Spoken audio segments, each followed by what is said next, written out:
Okay, so it started in Asheville, North Carolina. I would have to say the 24 Slitter Branch House in Leicester. Um, the abuse started there with the locking us in the bathrooms after the boys were adopted and everything was finalized. Um, Being locked in the bathroom, having to if we weren't locked in a bathroom, having to use pails as the restroom. Um, there were a lot of beatings because we would steal for food just to survive if Leonie couldn't come up there and give us food. Um, as I was saying before, the paperwork, sometimes we refused to do it. So when we refused to do it, it resulted in us getting more paperwork, and the amount was too much for us to finish before we ate. And so we would result in the stealing. And when we stole, that's when we would get beaten.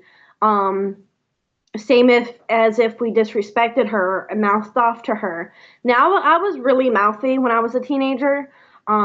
The disrespect was, something that happened a lot because I was growing more into my teenage years, and I just couldn't take the discipline anymore.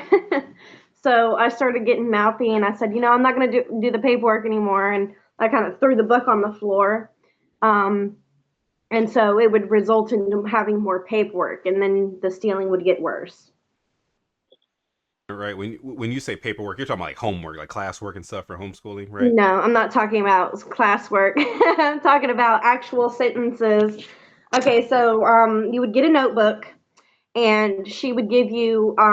At first, it used to be sentences like "I will not steal" or "I will not answer back," and then it started being paragraphs on why you wouldn't do it. And the older you got, the more paragraphs you had to do. So by the time I was 15, I was doing from top to the page to the bottom of the page, and that would count as one page. So imagine one page, 2,000 pages from top to bottom. That's a lot of So work. she would do this if you were caught trying to steal food. When you say steal food, because I think you mentioned that the cabinets and such were not accessible to you. Talk about that. The cabinets were not accessible. She did have locks on the cabinets. She had locks on the fridges.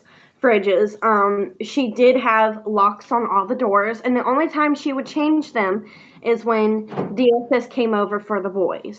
I remember, you know, staying up till 3 o'clock in the morning, cleaning the house, and DSS would come over at around like maybe 10, 11 o'clock, and the whole house would be clean because we stayed up all night cleaning it. Now the boys would be asleep, but it would be Mariah or myself cleaning it. Um, and we had to clean from top to bottom. And just imagine being hungry cleaning the house. And she would give us like drinks when the DSS ladies were there, but whenever they left, it was the exact same punishment. And she would have us rechange the locks and put the locks back on the doors. But even DSS knew that there were refrigerator locks and stuff like that. We sometimes would break in, and sometimes we would just steal what was ever convenient, whatever was on the counter. If she went grocery shopping, we would take the stuff in the back. I remember one time she bought over 3 grand worth of emergency groceries and put them all in the garage. And I stole every single thing in that garage and ate it until it was all gone. And it took me about 2 weeks.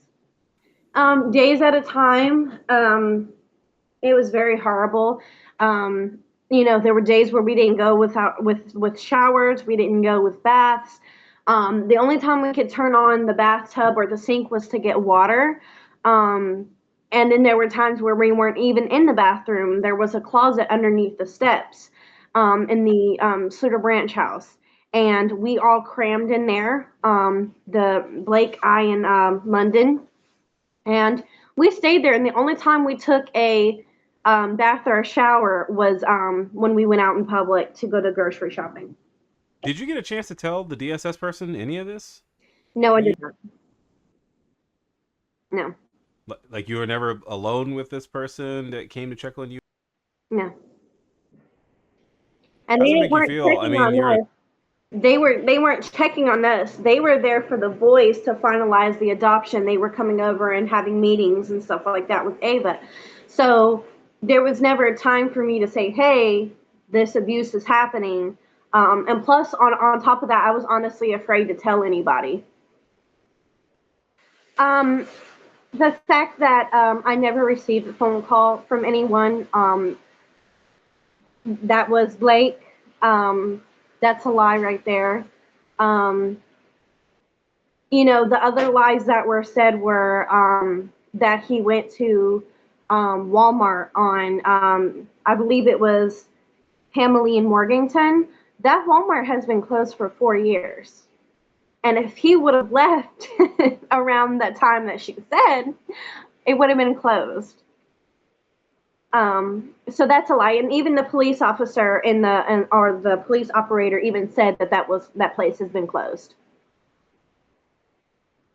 Yeah, I think the street was Ramsey Street. I think that was a Walmart that was there. When Police she said report. the neighborhood mart, though, so I know exactly where she's talking about because it's only like 5 minutes away from the Eichelberger house.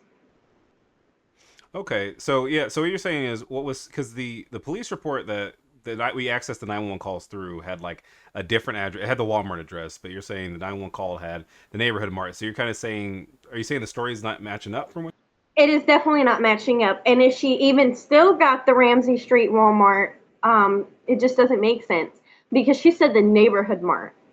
There's no neighborhood mart on Ramsey Street except for the Pamela and Morganton.